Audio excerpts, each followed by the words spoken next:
Hello, good morning, good afternoon, good evening, wherever you're joining us from. My colleague Joshua Hurtado and myself, Danielle MacCarthy, both students of Ecodemia's De-urbanisation design course, would like to present some of the main ideas from our paper entitled De-urbanisation as Paradigm and Process, the Embedded Transdisciplinarity in De-urbanisation. This brief presentation consists of the four components: the 21st century context in which we currently live, the premise of the paper, and a brief summary of paradigm and process concepts within de-urbanisation. The current state of development in the Anthropocene era displays characteristics so deeply threatening to both human and non-humans that the devastating effects are seen across every region of the globe. And most alarmingly, the resulting impacts and intensity of the harm is only beginning to be experienced. The scale and the problems of urbanisation and contemporary lifestyles that it codifies and locks into place are multidimensional and are enormous. To combat, stall and slow the detrimental systems requires a similarly complex and multifaceted process to reorient human behaviour towards the construction of human settlements which constitute sustainability, which restore, conserve and reimagine our urban landscapes. De-urbanisation has been proposed as this alternative, which advocates cultivating eco-communities and permanent habitats that creatively allow for a symbiosis of human activity with nature and address the multiple harms caused by urbanisation within realms of the cultural, ecological, political and ethical.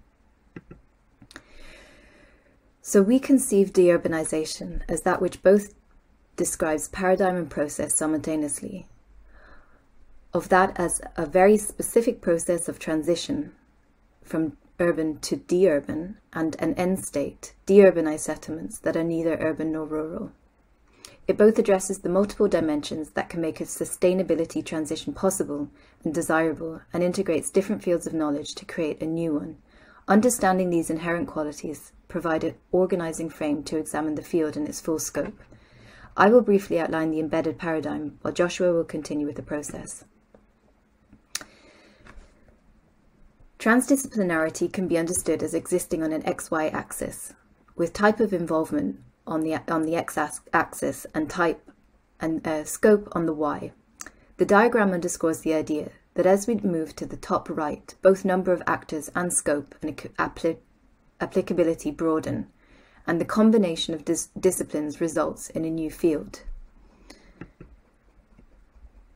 Two key characteristics are specifically of note. The first being the assemblage of disciplines operating through a collective strategy which creates its own internal logic, and one which does not focus on linear causality but incorporates systems thinking to bring about a strongly sustainable form of human settlement. And secondly, through this process of transformation, multiple dimensions that can make a sustainability transition possible, integrating different fields of knowledge to create a new one. The psychological Gestalt theory is a useful construct to consider the shift from siloed specialism to transdisciplinarity, in the sense that while the parts constitute the whole then becomes greater than the sum of its parts. So why is this view of benefit? Well, a framing logic promotes the consideration of the many variables involved in the social and ecological systems that will be subjected to the de-urbanisation practice, and gives a centrality and focus, allowing the integration of the different systems and fields of sustainability to be contained, and therefore which necessitates an ecosystem which is responsive through feedback loops to act on and trigger the most suitable strategic interventions and produce novel outcomes.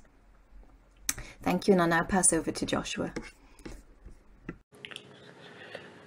Although there are many different disciplines that can contribute to de-urbanization, the main constitutive ones are related to the infrastructure domain, which are civil engineering, architecture, and urban planning, the natural domain, which are environmental sciences and permaculture practice, and the human domain, which are political science and critical ecological economics. Under current conditions, most human settlements separate the human domain from natural ecosystems, instead promoting individuality and consumerism. By engaging in cooperative economic dynamics, deeply democratic political projects, and ecological restoration of human settlements, strongly sustainable societies can be built. De-urbanization does not only require technical expertise, but requires societal paradigmatic shifts that put at the center the symbiosis between the natural ecosystems and human settlements. Likewise, for it to be successful, the cultivation of a deeply ecological subjectivity is needed. When contrasting the outcomes of urbanization with de-urbanization, it becomes clear that the latter is a much more sustainable project in all its dimensions. To mention an example from this table, the role of the city in urbanization is that of separation from and exploitation of nature. It is reliant on imports from rural areas and international markets, and promotes individuality, competition, consumerism. In contrast, cities in de-urbanization processes are deeply integrated with nature, are self-sufficient, and can become places for creating intercultural and meaningful communal life.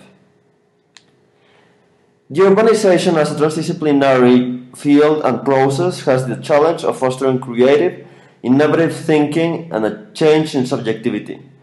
Experts need to commit to the spirit, the ethical principles of de-urbanization. At the same time, cultivating creative thinking in experts and non-experts alike can lead to innovative designs for strongly sustainable societies that can meet human needs while protecting the biosphere. Another challenge is the involvement of stakeholders, which is difficult because of power asymmetries and lack of trust. Transdisciplinarity is also present here in the form of diverse perspectives, scientific and experiential, that need to reach consensus for decision-making about how a de-urbanization process should move forward.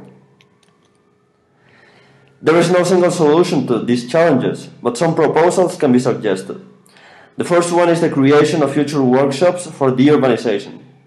These are transdisciplinary, bottom-up mechanisms for co-constructing a desired future with legitimacy among diverse stakeholders.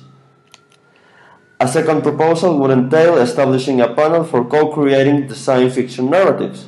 It would integrate diverse social voices for creating an interactive, immersive narrative to explore how it would be like to live in the de-urbanized setting of choice.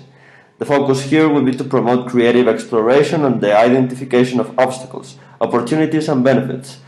Transdisciplinarity here involves bringing together social scientists, environmental scientists, writers, coders, graphic designers, and so on for the creation of this narrative. To sum up, we view de-urbanization as a transdisciplinary proposal in two ways. First, as paradigm, constituting its own field of studies with its own logics and methods and values. And second, as a process of transitioning towards strongly sustainable societies. There are numerous challenges to be overcome, but equally transdisciplinary methods and techniques can help in successfully facing these challenges.